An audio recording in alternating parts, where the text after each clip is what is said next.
Sa likod ng mga matatayog na gate at mataas na pader na mararangyang subdivision sa Quezon City, madalas na nagtatago ang mga lihim na kayang sumira ng buhay ng isang walang laban. Doon sa kung saan ang salapi ay tila walang limitasyon, ang isang maling paratang ay maaaring maging simula ng isang walang katapusang bangungot para sa katulad nating maliliit na mamamayan.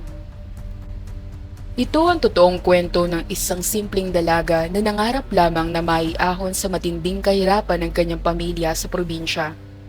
Ngunit ang pangarap na ito ay mabilis na naging isang napakalaking pagsubok sa kanyang buhay nang pumasok siya bilang isang stay-in na kasambahay sa isang kilalang subdivision sa lungsod ng Quezon.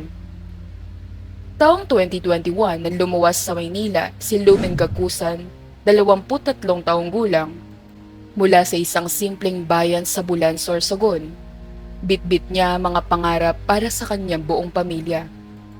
Walang ibang hangad si Lumen Gakusan kundi ang makatulong sa kanyang mga magulang na magsasaka at may pagpatuloy ang pag-aaral ng kanyang dalawa na kababatang kapatid.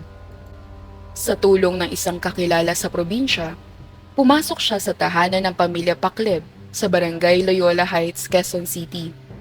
Ang pamilya ay binubuo ng kilalang negosyanteng si Elpidio Pacleb, ang kanyang asawang si Teodora Pacleb, at ang kanilang nag-iisang anak na si Aldwin Pacleb. Mabait, masipag, at walang reklamo. Iyan si Lumen. Mula sa maagang pagising sa umaga upang maghanda ng agahan hanggang sa pagliligpit bago matulog sa gabi, ginagawa niya ang lahat ng may ngiti sa kanyang mga labi. Bawat pisong kanyang kinikita ay agad niyang ipinapadala sa probinsya para sa pag-aaral ng kanyang mga kapatid at sa pangangailangan ng pamilya. Tuwing linggo, nakatatak na sa kanyang sistema ang tumawag sa Sorsogon upang kamustahin ang kanyang ina at ipaalala na balang araw ay makakaahon din sila sa dusa. Para kay Lumen, ang maglingkod sa pamilya ni Elpidio at Eudora ay isang malaking biyaya. Malawak ang mansyon, may sarili siyang maliit na silid sa likod ng kusina, at sapat ang ibinibigay na pasahod sa kanya buwan-buwan. Wala siyang ibang naiisip kundi ang magtrabaho ng tapat upang hindi siya matanggal sa trabaho. Sa paningin ng mga kapitbahay at iba pang kasambahay sa paligid, napakaswerte ni Lumen dahil mababait ang kanyang mga amo at hindi siya pinagmamalupitan. Ngunit pagkaraan lamang ng 6 na buwan, nagbago ang lahat sa isang pikit mata na maglaho ang mahalagang alahas sa loob ng mansyon. Isang araw na tila karaniwan lamang para sa dalaga, unti-unting gumagapang ang isang madilim na bagyo na magpapabago sa kanyang kapalaran. Hindi niya namamalayan na ang tahanang kanyang pinagsisilbihan ng buong katapatan ay magiging pinakamalaking kulungan ng kanyang mga pangarap. Ang simpleng buhay sa probinsya na kanyang inaasahang maiaangat ay biglang mapapalitan ng isang masalimuot na sitwasyon kung saan ang kanyang dignidad at katapatan ay tatapak ng mga taong may kapangyarihan at salapi sa lipunan. Isang Biyernes ng gabi, nabulabog ang buong bahay ng pamilya Pacleb. Nawawala ang isang vintage diamond necklace at luxury watch ni Teodora na nagkakahalaga na mahigit 3 milyong piso. Nagpapanik na bumaba ng hagdan si Teodora habang sumisigaw at tinatawag ang kanyang asawang si Elpidio. Lumabas din mula sa kanyang silid ang kanilang anak na si Aldwin, na tila nagtataka sa nangyayaring kaguluhan sa loob ng kanilang tahanan. Nagkagulo ang lahat habang hinahalugog ang bawat sulok ng master's bedroom. Dahil si Lumen ang huling nakitang naglinis sa silid bago ang insidente, sa kanya agad natuon ang buong hinala ng mag-asawang Elpidio at Eudora. Galit na hinarap ni Elpidio ang dalaga at pinagbantaang ipakukulong kapag hindi niya inilabas sa nawawalang alahas at relo. Gulong-gulo ang isip ni Lumen habang umiiyak na nagpapaliwanag na wala siyang kinukuha kahit isang barya mula sa silid ng kanyang amo. Sinabi niya na nagpunta lamang siya roon upang magpalit ng punda ng unan at magpunas ng mga muebles. Kahit anong iyak at pagtanggi ni Lumen, hindi siya pinakinggan ng kanyang mga amo. Para kina Elpidio at Eudora, Walang ibang taong may access sa silid kundi ang kanilang kasambahay. Agad na tumawag ng mga pulis ang pamilya Pacleb upang mag-imbestiga sa nangyaring pagnanakaw.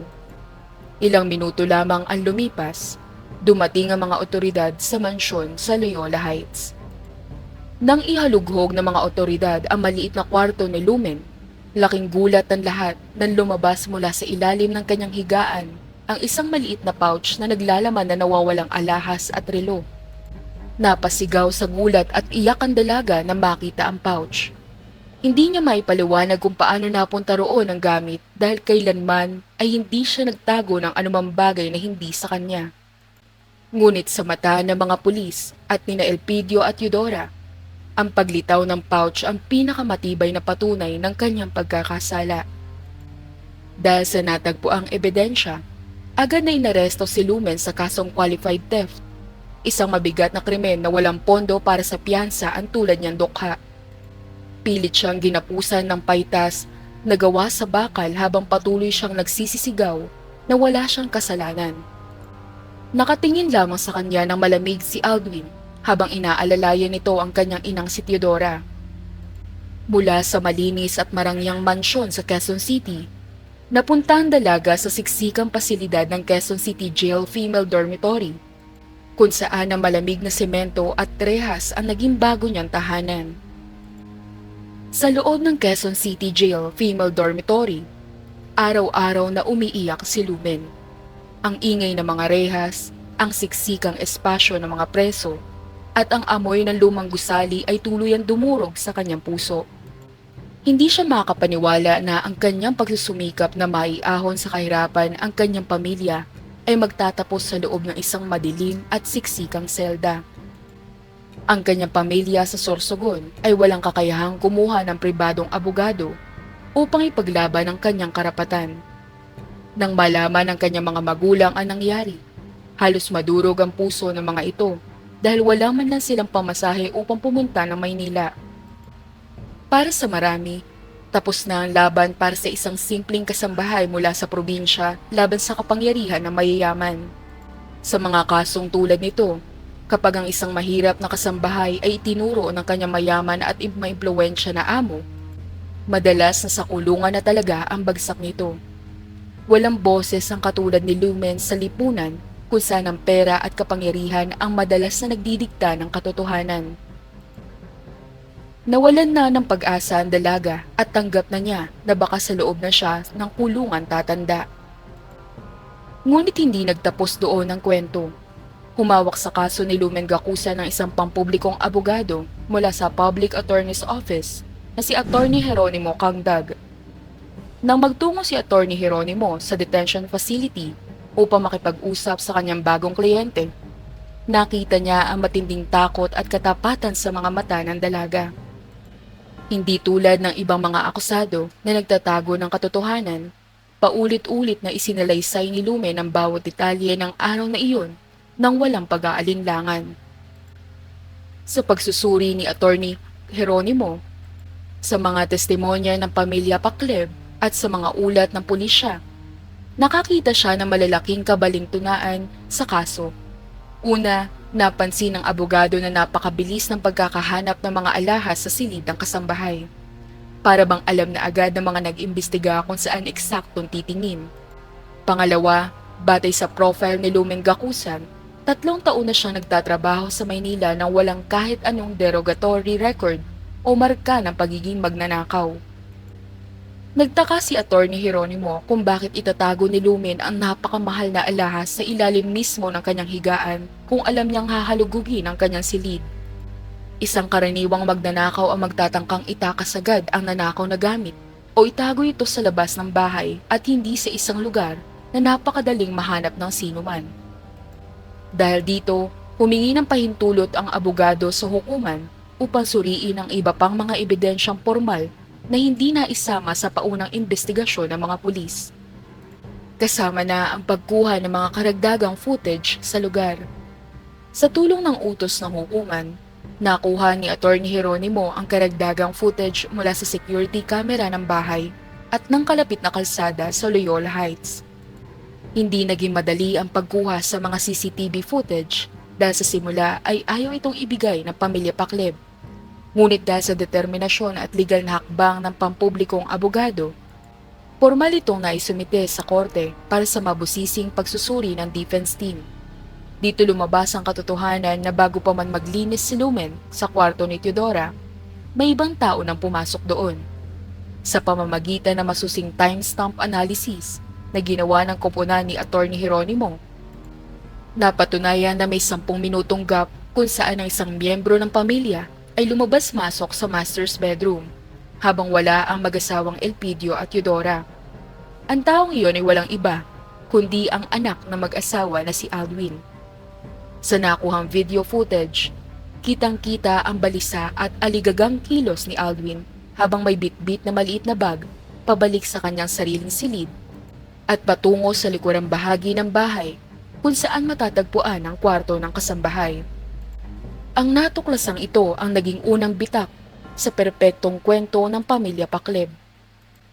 Sa lalim ng investigasyon na ginawa ni Attorney Jeronimo, nadiskubre na si Aldwin Pakleb ay may malaking pagkakautang dahil sa paglalaro ng online gambling. Nalaman ng abogado na nakatanggap si Aldwin ng maraming banta mula sa mga loan shark at iligal na financier ng kasino dahil sa hindi bababa sa 2 milyong pisong pagkakautang na kailangan niyang mabayaran sa lalong madaling panahon. Lumabas na si Aldwin ang kumuha ng alahas upang ibenta ang ilan sa mga ito at itinanim lamang niya ang pouch sa lim sa silid ni Lumen upang ipasa ang sisi sa kasambahay at takpan ang sarili niyang kapabayaan. Sa katunayan, ang ilang maliliit na piraso ng alahas ay naibenta na pala ni Aldwin sa isang pawn shop sa lungsod ng San Juan. Ilang oras bago pa man niya itinanim ang natirang pouch sa ilalim ng kama ng dalaga. Ang ebidensyang ito na nakuha ni Attorney Jeronimo ay naging susi upang mabaliktad ang buong anggulo ng krimen. Mula sa isang simpleng kaso ng pagnanakaw ng kasambahay, lumabas ang totoong kulay ng pangyayari. Isang anak na nalubog sa bisyo ang nagkanulo sa kanyang sariling pamilya at gumatong sa buhay ng isang walang laban na kasambahay upang isalba ang kanyang sariling balat. Sa Regional Trial Court ng Quezon City, matapos ang ilang buwang pagdinig at mabusising pagpapakita ng mga ebidensya ng Defense Counsel na si Attorney Jeronimo, inilabas ng hukom ang pinal na hatol para sa kaso. Napuno ng kaba at panalangin ang dibdib ni Lumen habang nakatayo sa tabi ng kanyang pampublikong abogado sa loob ng bulwagan ng hustisya. Sa kabilang dako, naroroon din sina Elpidio, Teodora at ang namumutlang si Aldwin. Ipinahayag ng korte na acquitted si Lumen Gakusan sa kasong qualified theft matapos mapatunayang walang sapat na ebidensya at itinanim lamang ang mga ebidensya laban sa kanya. Binigyan diin ng hukom sa kanyang desisyon na ang testimonya ng mga saksi para sa prosekusyon ay puno ng kabalintunaan at hindi tumutugma sa mga siyentipikong ebidensyang nakuha mula sa mga CCTV camera at records ng pawn shop. Napag-alaman ng hukuman na malinaw ang paglilinlang na ginawa upang masira ang kanyang pangalan at takpan ng tunay na nagkasala. Hindi rin doon nagwakas ang hustisya. Sa halip na palampasin lamang ang maling pag-akusa, tiniyak ng korte na magkakaroon ng pananagutan ng mga taong sumira sa buhay ng dalaga.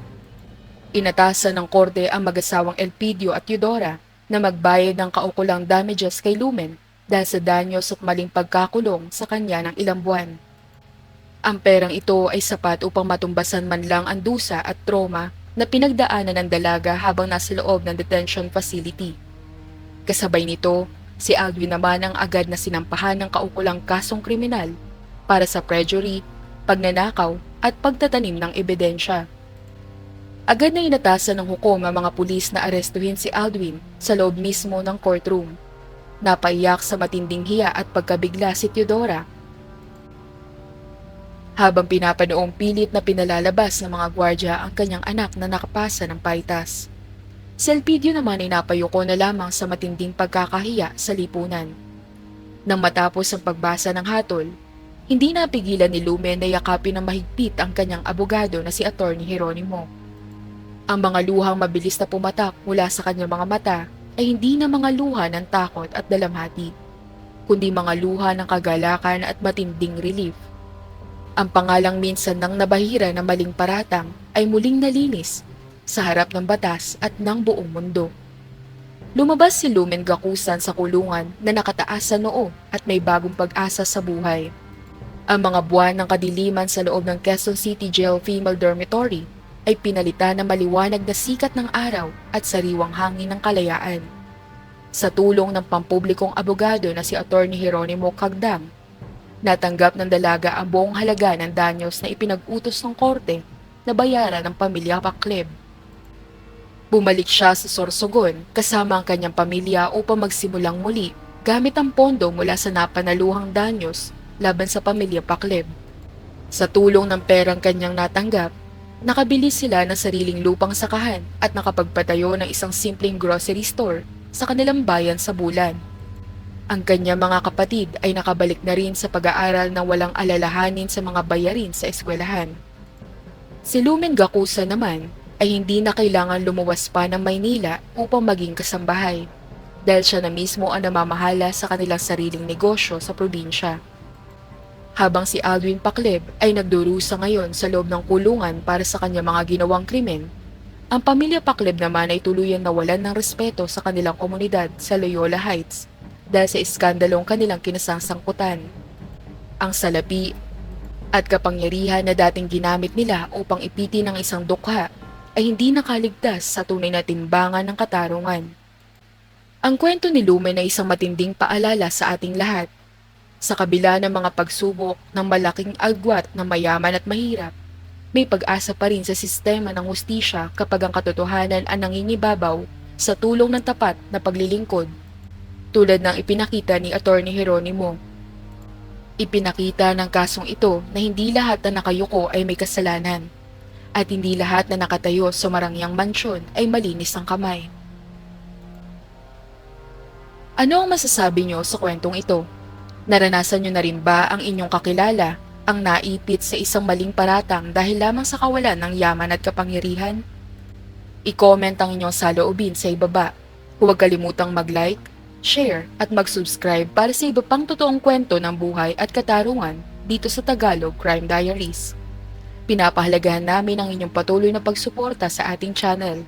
Hanggang sa susunod na episode.